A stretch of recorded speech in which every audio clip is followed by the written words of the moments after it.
and I'm going to let people in. Yeah. Hey, good morning, and welcome to the Saturday morning multifamily unplugged radio show, the number one Saturday morning radio show for the real estate investor, broker, and property management professional. Here's what I can say this morning is we've had a little bit of technical difficulty here, so it's been kind of interesting.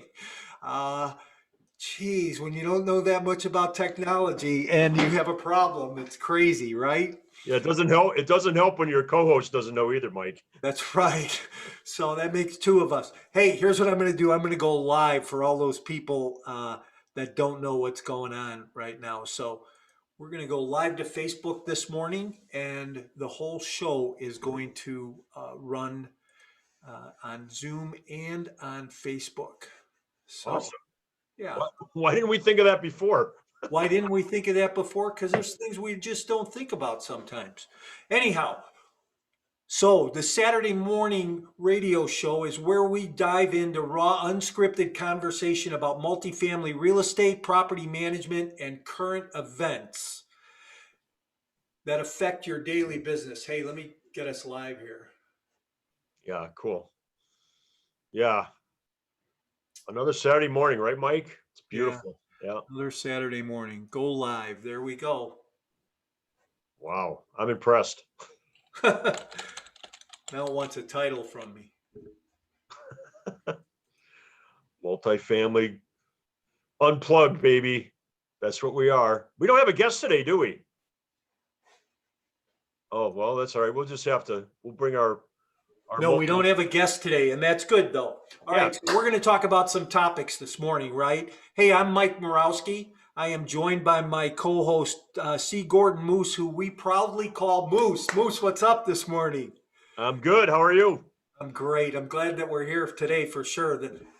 And we are going to talk about some raw, unscripted content. We're going to talk about a little bit about the election, not politics, Carl. We're not going to get into politics. We're going to get into election and what it's going to do to interest rates, what we think it's going to do to interest rates, and what we're going to talk. We're also going to talk about the looming shutdown that's coming Monday morning at 6 o'clock in Chicago and some other spots around the country. So, listen, how do we get to where we want to go? You know, real estate is really spontaneous. It's a quick think on your feet kind of business. Hurry up, got to make some moves moving forward. And that's kind of what conversation needs to be about this morning, right? Is how do we make some of those changes and adjustments? So every week we are here Saturday morning, 10 a.m. Central Time. We provide that raw, unscripted content for you. So if you're joining us on Facebook Live this morning, glad that you're here. If you are on Zoom, glad that you're here. Boy, we got a bunch of callers in this morning. That's good. So Mike, if they're on Facebook and they want to register so they can do it on Zoom, can we tell them how to do that or no? Yeah, you know what they have to do? They'd have to send us an email. So send either Moose an email or me at mike@mycoreintentions.com, and you can let me know, and we can send you a link to register, but we won't get that till next week. But if you are on Zoom and you want to ask us any questions, make sure that you go to the chat and put those questions in the chat. You know, we can light that up, have some more content, some more information. So here's the comment that I've been making lately, Carl. To live a ridiculous life. You know, I heard Zig Ziglar say a long time ago, he said that if somebody asks you how you are and you respond by saying unbelievable, that kind of covers both sides of the gamut, right? So my whole thing now is live a ridiculous life. Somebody said to me the other day, what does ridiculous mean? I said, I don't know. Take it however you want to take it, right? Yeah, exactly. Someone said, I love that because someone told me one time ridiculous results, and that just resonated with me. But yeah, no, it's a great way to think about it.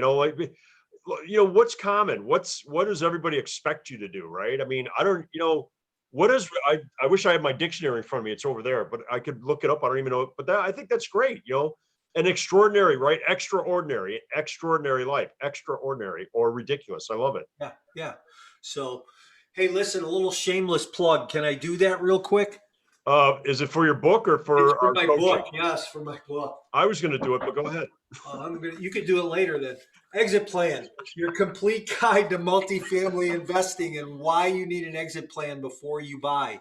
Listen, I've spent hundreds of thousands of dollars over the years, coaching, training, tapes, books, seminars, to only be left empty when I walk out of the room.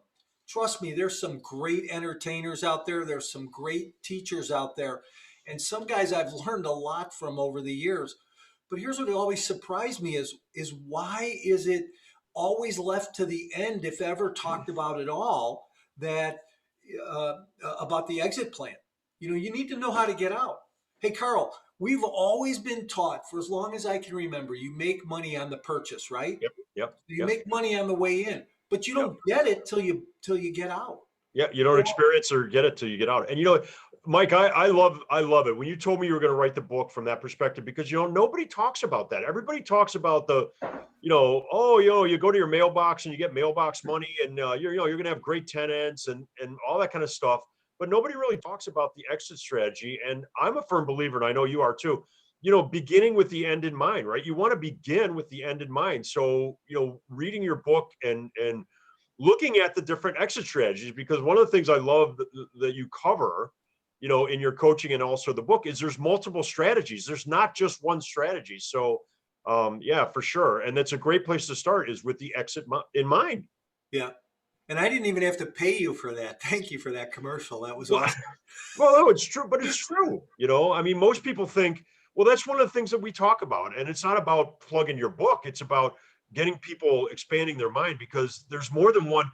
Most people think, oh, you sell the property and you're out. Well, as you described, there's many different ways to exit an investment. And, that's, I mean, nobody talks about that.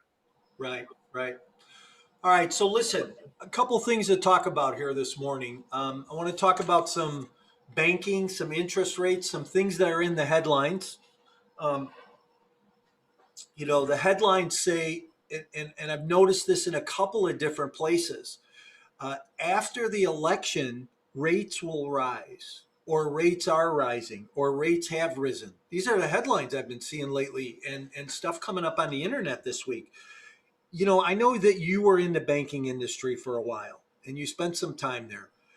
You know, when there's a change of power like this, what typically happens? What tends to happen around Yeah. this? Well, I'll give you my take on it, because there's a little bit of black magic to it. And unfortunately, none of us have a crystal ball, but it's all about uncertainty. Because remember, the banks always make their spread, right? Most banks bake in 200 basis points or 250 basis points, which is basically 100 basis points is 1%. So they bake in their 2 or 2.5%. And then depending on what the underlying security is, whether it's a 5-year treasury note or 10-year treasury note or a 3-year treasury note, that's what they put on top of. They put their spread on top of whatever that is. So, as rates go up, they still make their spread. They just increase the rates that they put out to the market. So, when you have a transition of power, you have uncertainty. And when there's uncertainty, usually rates go up, because um, people are covering their bet, right? The people with the money, the bank, and the Fed, basically, they're saying, well, we've got what everybody else wants, and if there's going to be uncertainty, we're going to cover our rear ends, right? We're going to cover our positions, right? And they do that by bumping the rate a little bit, because at the end of the day, as you know, Mike, um, real investors don't stop investing when rates go up. They just figure out what they're going to do with that situation, right? So the banks know that. The banks know that people are still going to be out there buying property. They're going to be refinancing property. They're going to be buying equipment. They're going to need money. So, again, when you have a transition, especially after and again, there's a difference between a single term president like the one we have with Donald Trump Right. into a transition versus an 8-year, a 2-year term president transition. So when you've got a single term president transition, there's a little bit more perceived volatility in the market, because he's only had 4 years to run his program. So are those programs going to continue? Is it going to be a major shift? So there's uncertainty, and I think that's where you have the potential for rates rising. And again, that's just my opinion. Well, I listen, it's beyond your opinion because it's happening. So on Friday, the rates rose 0.95%. I'm sorry, on Monday morning, the rates rose 0.95% to the highest point they've been since March 19th. So that 10-year T-bill has gone up, and they're saying that it's going to go up even further. Yeah, I would be. So Mhm. so if you have a loan, if you have a commercial loan that's going to be tied to a T-bill or tied to the LIBOR or tied to some index, and then and those indexes go up or those T-bills go up, and then your loan rate is going to go up. So, hey, a typical commercial loan might be the LIBOR plus 1.5 or plus 2, right? So now you go from what's typically maybe a 1.75, 2.25 on the LIBOR, go up to and plus 2 points, you have a loan rate of maybe 4.25, 4.5, something like that, right? Yeah. Where now with these rates going up like this, you could be pushing sixes in a pretty quick period of time here. Yeah, and you want to take a look at, you always want to take a look at your loan portfolio, your loans, because you might have a variable rate loan, right? That you can lock in. And of course, if you have a fixed rate loan and you fixed it at the low rates, for the next 5, 7, 10 years, then you're in good shape as rates go up. Because rates have been historically low for the last good period of time. So, if you've got an opportunity to lock your rate now, what you're risking is the risk of the rate going up 2, 3, 4, 5, 6 points greater than the risk of it going down a half a point, 1.5 point. I always, when you're at the low end of the market, when you've got a variable rate mortgage, Mike, and you're at the low end of the market, you're better off locking in because there's a higher potential for the rate to go out through the roof than it is to go through the ceiling. And if it goes, if it drops a couple of points and you locked in, you really haven't lost that much, right? But Right. if you don't lock in and it continues to climb, you could really lose for the long haul. Yeah. So, and it becomes painful, right? Yeah. Hey, so listen. So I talked to a guy yesterday who is trying to broker a deal in Phoenix, and it was kind of an interesting deal, but it's got a 14-year prepayment penalty on it. And I thought, my goodness, I haven't heard anything that long, that long of a prepayment penalty in a long time. Yeah, that's I thought, crazy. so how do it's not easy to broker a deal like that when you've got that much of a prepayment on there because, it's going to cost the owner a good chunk of change to get out of the deal. And it's going to cost the buyer a good chunk of change to buy the deal because they're going to try and offset both sides of that. Well, and this is a perfect example of exit strategy. I mean, you really want to know what. That's why typically commercial loans, right, five flats and up, are usually the bulk of the loans that are written are against that 3-year treasury, that 5-year treasury, or the 7-year treasury, because the banks know that most investors are going to be in it for 3 to 5 to 7 years, and they may still own the property 5 years in, but they're going to refinance, Right. right? Or so they, the typical term of the loan, not the amortization, right? And I don't want to go too far down that because some people might get confused. But there's two things: there's the term, which is how long the loan is there for, and then the amortization, which is the amortization dictates your monthly payments, right? So, or it has a factor in your monthly payment. So, really understanding your exit strategy, because these guys might have an exit strategy of 10 years, and if they've got a 14-year prepaid, that's going to really bite them in the rear end and might completely and totally throw their plan off in the back end. And if they don't think about that now, like what you talk about, start with the end in mind. Right. Look at your exit strategies before you sign the note. They can really get themselves in a ringer. Let me tell you the other side to this, right? So, hey, before I make this comment, though, I just want people to know if you have questions this morning, something that you want to know from your focus guy or from me, or about multifamily or mindset, whatever, write it in the chat. If you're on Facebook Live, chat us something. The chat's open up. Fire them up. Let's go. Let's see what you guys are thinking this morning. So, Hey, so here's the funny thing, right? Is not only did I hear about this deal from one person, but I heard about it from two. So, so obviously somebody's trying to really shuffle this deal. But here, you know what I take this to? I take it back to some deal traps, right? So, what are you looking for when you're going into a deal? Okay, before you ever even go to paper on a letter of intent, try to write something out. What are you looking for in the deal, and what makes sense? We call it the traps, right? Um, Things like this. What kind of loan is currently in place? And here's one thing I always tell people though: when the seller's in pain, how do you solve the seller's pain? Everybody always wants to know, hey, how do we do creative funding? How do we buy something off market? How do we find a deal that, listen, find a seller that's in pain and solve the seller's pain. Okay. That, that's great advice, Mike. When you can do that, it makes all the difference in the world in your acquisition style and structure, right?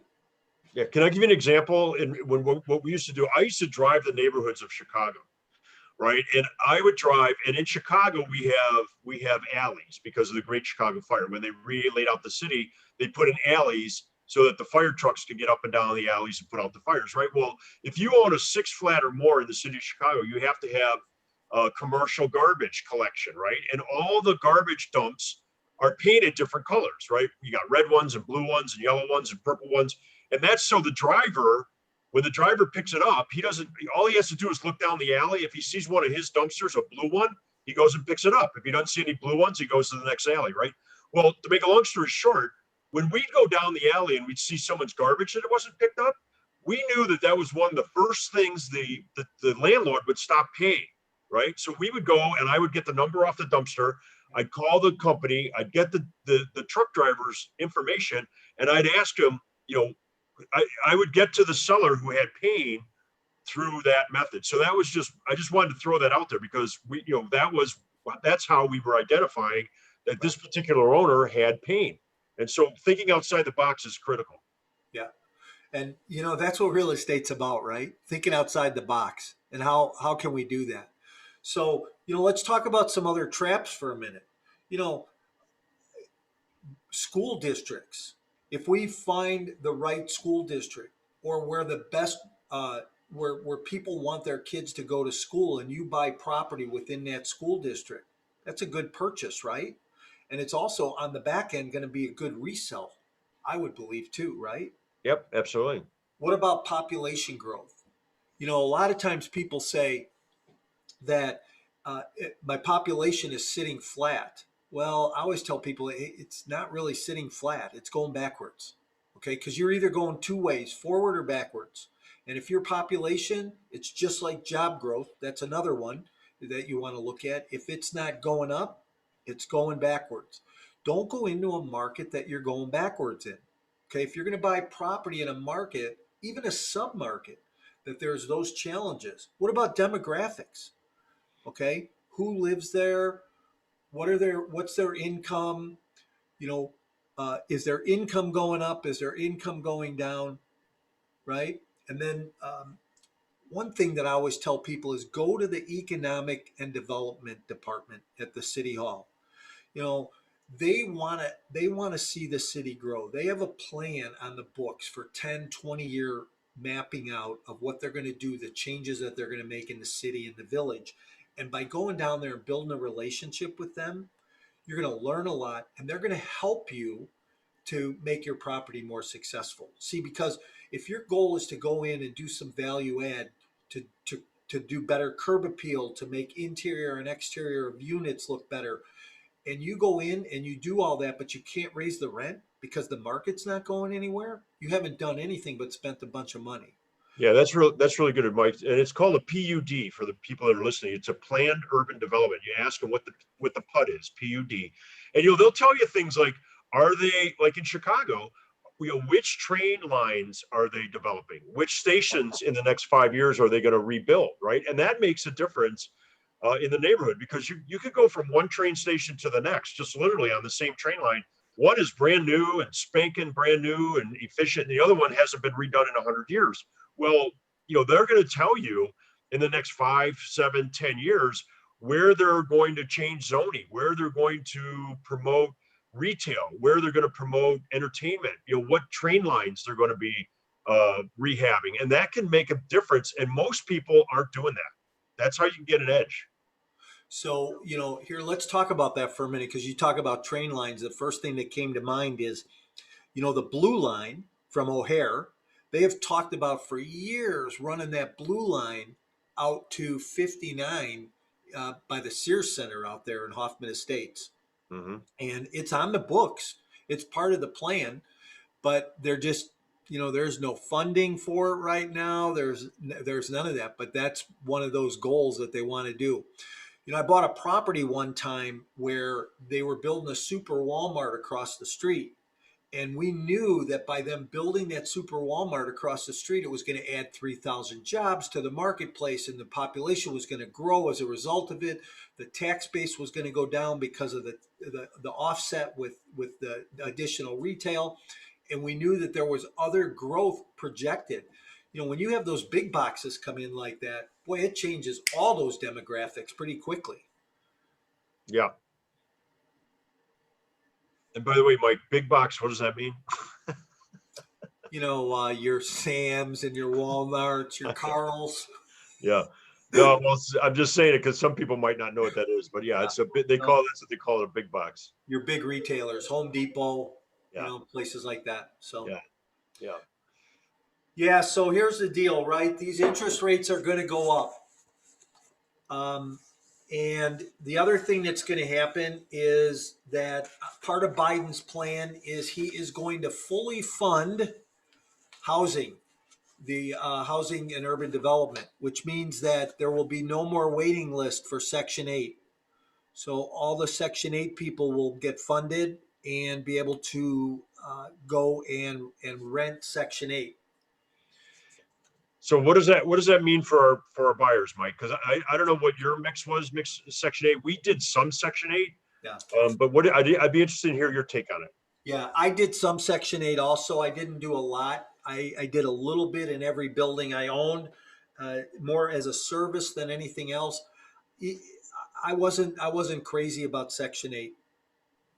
A lot of paperwork, and a lot of times it's very confusing. And they don't, maybe they pay high enough rents, but they're always trying to negotiate. Yeah. So, Section 8 is like anything else. It has its pros and its cons. Yeah, And, we did. Yeah, we did about I want to say about 25% Section 8. And the good thing about it was they did pay higher rent. And when they paid on time. I mean, that was the really good part. But you did have to jump through some hoops. And if you ever had an inspector walk through your building or your units, that could be a real nightmare because they'll find every little crack in the wall and every crack pane of glass, and you'll have to fix it, and they give you a certain amount of time to fix it. You have to reinspect, and you got to schedule that. And then here's one of the nightmares we found was, they gave us a laundry list of things to do, and we did it. And between the time we did it and the time they came back, there were a couple other things that happened, right? And so they checked off on the original list, but then they rewrote us violations on the new list, and that became a little bit of a nightmare. But as you say, there are pros and cons for sure. Right. And what I found was, if you have buildings with bigger units, the three flats and 4 flats, that's really where the big advantage is, because they really do pay a lot more to get a family in there. If you've got 3 bedrooms, 2, 3s, and 4s, the Section 8 is really worth it. If you got studio and 1 bedrooms, it's not, in my opinion, it's not really worth it. That's just, again, my 2 cents. Yeah. On your residential multifamily, I think it's a really good opportunity for owners, right? Because you keep a place pretty full, especially, hey, if you're house hacking and you're putting somebody in there, you're getting that on the job experience and you are learning. It's a good advantage for you because, it's a security. So, Yeah. Yeah, there are some definite advantages to it. Like I said, they pay higher rents and they do pay on time. And the other thing is I found, honestly, and I think this is a misnomer. Most of the tenants that were on Section 8 were pretty good tenants because they didn't want to lose their Section 8. I mean, they were pretty, they played by the rules because they did not want to lose their Section 8. And that was one of the other big advantages that I found was the Section 8 tenants that we had. They were pretty good tenants, relative to everybody else in the building, because they didn't want to lose their benefits. Yeah. Hey, we got a question from a caller, and it says, "Why is it not worth it to rent Section 8 for studios and 2 bedrooms?" Sorry, 1 bedrooms. He meant. Why Well, is it so not worth it? Go yeah, ahead. so my experience, and again, this is just my experience. We had a business model. We never bought buildings that had more than 20% studios because we knew that we would get studio rent, but you'd have 2 or 3 people living there. So you'd get 1 bedroom expenses, right? So we always minimum, if a building had more than 20% studios, no matter how good the deal was, we would just walk away from it. So our experience was that the two unit, 3 unit, and 4 unit are more desirable for the Section 8 people because people on Section 8 usually have, that's usually a single mom with maybe a couple kids, or somebody that that it's not a single person. It's usually a small family, so that if you've got more bedrooms, they're gonna pay more rent compared to market rent on the bigger units than they will if you're just trying to rent to a one person in a 1 bedroom. And that's just my experience. And every market is a little bit different. Remember, I was on the south side of Chicago, so in Lincoln Park or in Philadelphia, it might be different. Um, Yeah. but that is a good question. It's a really good question, and that you should do your research. I think that's what you said in the beginning, Mike. That you should, it's a good program, but you want to do your own research because you want to make sure it's going to work for your model. Right. Right. If it doesn't help you accomplish what you're trying to accomplish, then it's not worth doing it. If it's Right. an add-on, then it's worth doing it. Hey, you got your coffee? I do. I drank mine already. Thank you. You did? You need to go get some? Yeah. Well, it's funny because there's a restaurant right at the bottom of my building, and I go down there like 4 times a week to have my bacon and eggs because they all know me, and they're like they're closed now. I'm like, what? I got to make my own bacon and eggs? Oh no. Obviously, you don't cook, huh? Well, yeah, I do, but bacon and eggs, anybody can do that. So Hey, listen. So this was a big week for us, and it was a big week for some of our students, yeah, right? yeah, So we started our 90-day execution challenge yep. this week, and you kicked it off on Tuesday with your event, and I kicked it off on Thursday with my event. How hmm did it go for you? I think it went well. I mean, I'm doing it's all real estate related, multifamily related, but I'm working on the mindset, the mindset part of it. So Tuesday nights they get me for an hour on Zoom live mindset, and then all the follow-up material. And then on Thursday they get you for an hour more focused on the multifamily. So, it's great. We got a small group. Registration is still open for another week or two. If someone wanted to register, they can still do that. I think they go to www.mycoreintentions.com, right, Mike? And you can, Correct. Yep. right, and you can search it there. But yeah, registration is still open for a couple more weeks because we'll catch you up. And it went really well. I think I got I got some good comments afterwards. So how did yours go yesterday or Thursday? Yeah, it went well. Here's what I talked about. I talked about how do we get to why. And I don't think that we should start anywhere until we figure out why we're doing something. It's just like you and I doing this radio show every week. We have a good time doing it. Why are we doing it?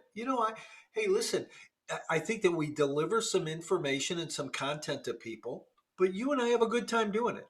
Yeah, And for me, that's a big why. If I can't have fun doing something, sometimes it's not worth doing it. So, but I enjoy that. So that's a testament to you. So thanks yeah, for that. I'm just yeah. kind of, Well, but it's right in line, Mike, because you and I, we do have a similar mindset. The first my first week was all, and again, for those that don't know, I'm a big Think and Grow Rich guy, and my program is based on the foundation of the 13 principles in Think and Grow Rich. So the first week we took the first three principles, which are desire, faith, and auto-suggestion, right? And that's what we covered. And that first one is desire. And that's really goes to what you just mentioned, that question, why? Why do you want what you want? And when you ask yourself that over and over and over again, because I ask people, why do you want real estate? Well, I want financial freedom. Okay, why do you want that? Well, I want to provide for my family. Okay, why is that important to you? Right? You ask that question 4 or 5 times until you really get to that core intention, that core reason why you're doing what you're doing, right? And that's where we start our program. I know that's where you start your program. So we're right, we're pointing in the same direction, and I know they hear it from you as well. So it's so important. So here's what's interesting. People say, "Well, I want to make more money, or I want to make $1 million." And here's what I always encourage people is, making $1 million is a great goal, and to go from here to there is a great goal. But the bigger goal is, who do you become along the way, right? Who do you change, and who are you now as a result of reaching your goal? Hey, this time when I make $1 million, I'm going to give it away. That's how important it is to me. It's more about fun today than anything else, right? So And that, Mike, that's a really great point, and that's a great way to think about it. Who are you going to become along the way? Are you going to become, a Ebenezer Scrooge with all the money, right? Or are you going to become somebody that people like to be around? Are you going to be a landlord that people, lock their door when they see you coming? Or are you going to be a landlord that people wave at you and say, "Hey, how you doing?" I mean, that is a really great message right there, what you just said. Who are you going to become along the way? Because that's more important than anything else. so hey, we really probably should talk about something here this morning, and Am I in trouble? You sound like yeah. my dad. You sound like my dad. Carl, we should talk about something. I'm like, oh Jesus. Hey, what's funny is I've been doing all these podcasts lately, and everybody's like, "Hey, do you go by Mike or Michael?" I go, "Well, if I'm late for dinner, my mom usually calls me Michael, Yeah, but otherwise, it's Mike." So, right.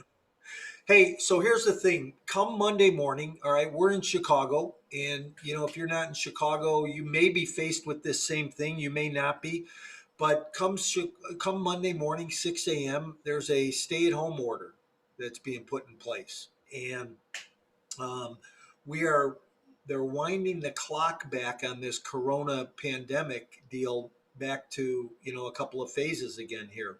We're already at phase 3, and they're going back further, and there's no indoor seating in restaurants and things like that. So we are being locked down again, right? And they're saying 30 days. So I remember back in March when they said, "Oh, it's a couple of weeks," right? And then a couple of weeks led into a couple of months, and now they're saying 30 days. Here's, I don't know, and this is just my own opinion. I don't know how good this is for people to be locked up, to be taken that liberty away from them, what it does to their mindset, Carl. Yeah. And where do people go when you can't step out of your house without worrying, or you're forced to stay home? It starts to do something. I think there was some talk a while back that you know suicide rates were up, and um, you know uh, domestic abuse and things like that. And boy, my heart goes out to those people. Yeah. um, Well, and those it's interesting. It's interesting you say that, Mike, because you know, here's my take on it. We know it's coming, and it's not going to be that comfortable or enjoyable, right? So figure out what you can do to occupy your mind. There's an old saying, right? The idle hands or the devil's workshop, right? So, Yeah. if you've been wanting to read a book, go out and get that book or a couple of books, right? If you like an author, get a couple of books. I mean, it sounds so simple. I just, Freudian slip. I said, if you're thinking about writing a book, if you're thinking about writing a book, start writing the book. I mean, find something that you can do that's positive, right? Find something that you can do that you are in control of, right? Because at the end of the day, none of us can control this virus, and none of us can control what the government and mandates are going to be, because you have to believe they're trying to do, they're doing their best to keep everybody safe. So control the things that you can control. And it really starts with your mindset. It's the one thing in the world, in the whole universe, that we do have control over is your thoughts. And so think about the next 30 days. That's not, it sounds like a long time, but it's really not that long of a time in the grand scheme of things. And go out and buy a couple of books, or a box set of documentaries, or something that is productive and positive, that you'll be able to occupy your time. Because if you don't, you're going to go stir crazy. And that's the challenge. That's what I would say. You'll find something that you love to do. If you have children, have dinner with your kids. If you haven't done that, you'll make a plan that you're going to cook dinner. We did movie night every night. We were together. Everybody, I have 3 kids. They got to pick a different movie, right? Well, my girls picked one kind of movie, and then my son got even with them and picked a war movie. You know what I mean? So, do something, set yourself up to win, set yourself up to stay positive, and don't be a victim. You know what I mean? Just deal with the situation and remain positive. It's definitely doable. Yeah, for sure. And it's about mindset, right? And I like what you said. You have a choice. We all have choices. You can go right or you can go left. You Yeah. know, we all have choices, and the choices that we make are really what are going to define us eventually. But here's the thing: dig deep. This is what I just encourage you right now. Dig deep. Do what you need to do. Stay focused on your job. Stay focused on work, and dig deep in yourself. Figure out what you need to be successful. What's holding you back.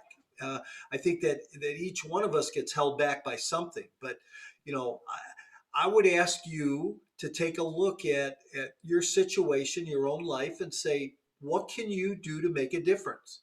Is it Yeah. a conversation you can have with somebody? Is it a focus, a special focus you can give somebody? Can you learn something new while you're locked up? You said it. Read a book. Go get a book. Get a biography. Read. Uh, build a relationship. Yeah, do something like the holiday seasons are coming up. Just go get a box of cards, and every day write out a card to somebody, send somebody a card. Yeah. What kind of difference will that make for them?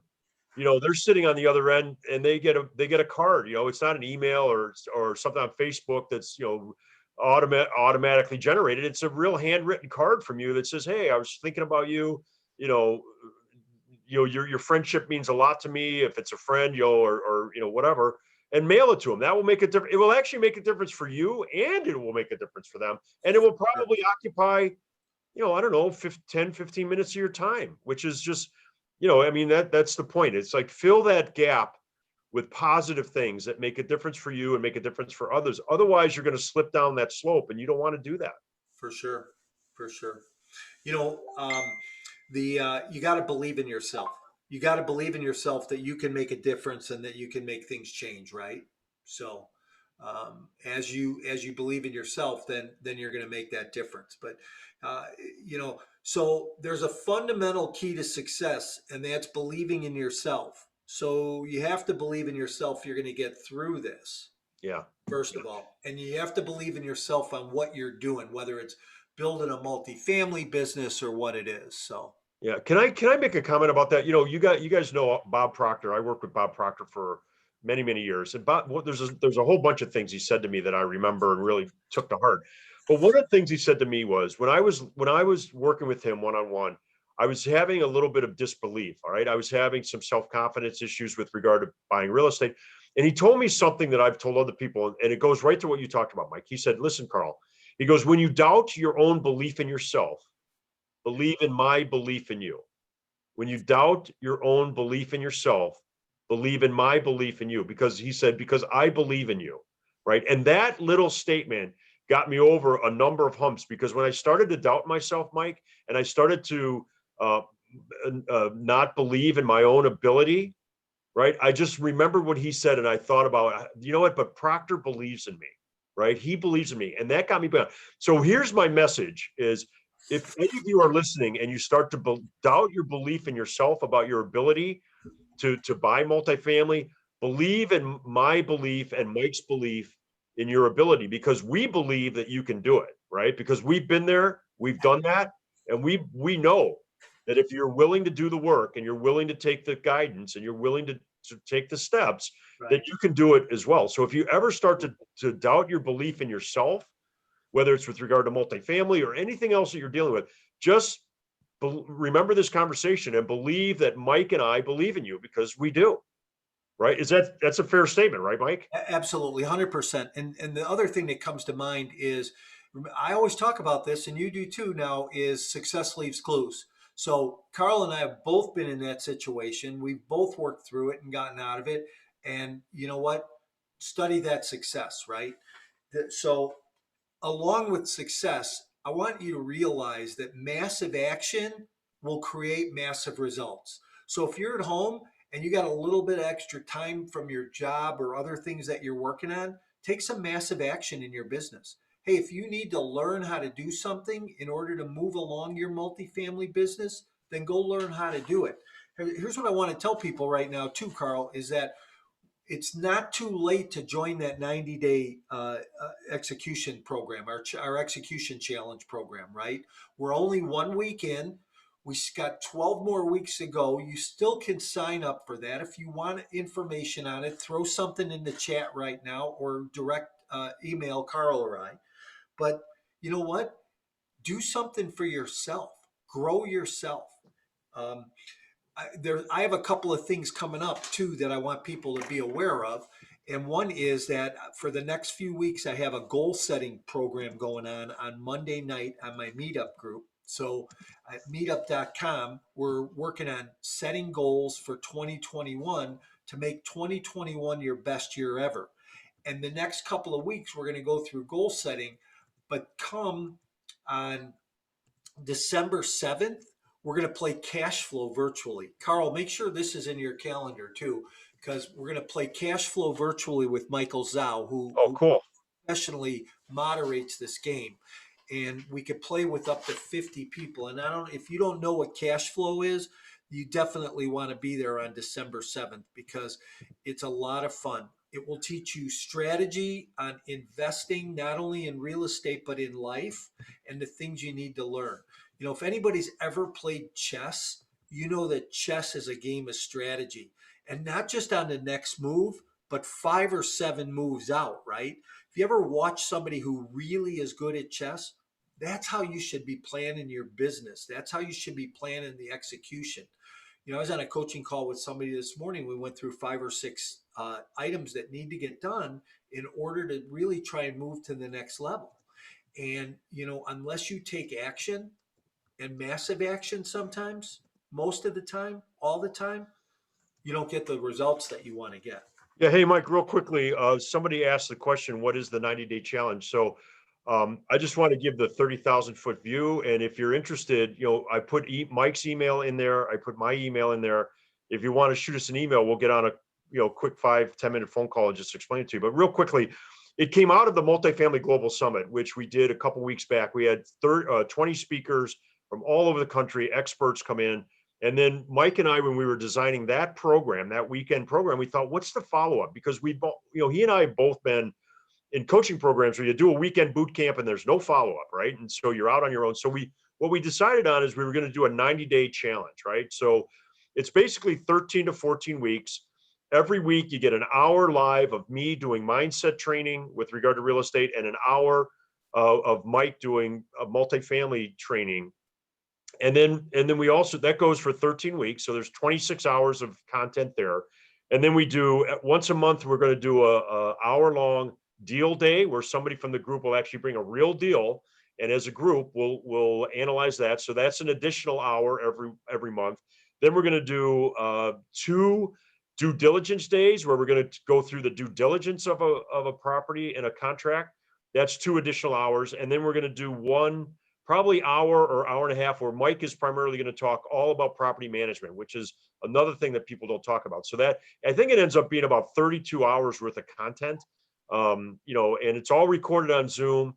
And it's really designed, it's not designed for Mike and I to tell you everything that we know, because nobody really cares about that. It's really designed to illustrate how we can help you achieve your results and achieve your the goals that you want. So and we're going to encourage people over that 90-day period. Listen, if you've been thinking about buying that 2 flat or that 3 flat or that 4 flat or that 10 flat, let's really move that ball down court, right? Like, let's kick the can down the street and really get you to the point where at the end of that 90 days, you're either under contract or you're about ready to go under contract. And then the last thing I want to say about it is it's also about community, because Mike and I both know that when you're part of a community like that, there's going to be some people that find deals that need money. There's going to be some people that have money that are looking for deals. And oftentimes those parties get together. So in a nutshell, that's what the program is about.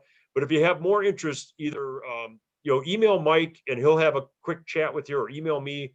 We'll have a quick chat with you. And if it's something that's you're interested in, we'll figure out how to get you registered. Yep, for sure. Hey, we're about to the end. You got anything going on this week that you want everybody to know about? Not anything special, really. We're just, we're gonna reset with what's happening here in Chicago on Monday, and just the kids are all back from school. So we're gonna be spending a lot of time together and having dinner and movie night. So that's, we're just gonna go 1 week at a time and see how it goes. But other than that, just status quo. How about you? Yeah, no, I just, I kind of talked about it Monday night. We have the goal setting on Meetup, and on Thursday is my second week for the 90-day challenge, and then, just status quo most of the week. So Yep. if anybody needs anything, don't hesitate to reach out to Carl or myself, and we will definitely be available for you. If you have interest in coaching, don't hesitate to let us know, and we can help you get started in one of these programs. What are you gonna do today? You gonna see your kids, Mike? I am. I'm going to go hang out with my kids this afternoon. So Yeah, I'm playing chauffeur. I have my 16-year-old daughter. I'm chauffeuring her around the city. So that's what I'm doing. I think I'm picking up her friend too. So that should be fun. Her boyfriend. I think he's a friend who's a boy. I don't know if he's his boyfriend, but anyway. So I'm gonna make him sit in the back seat like I'm a chauffeur. yeah, nice. Yeah. But anyway, hey, good to see you. We'll talk later this week. Yeah, you too. You have a great day. Everybody have a great day. Thanks for being on. We'll be here next Saturday again. And if you need something during the week, just reach out. Thanks. Bye, guys.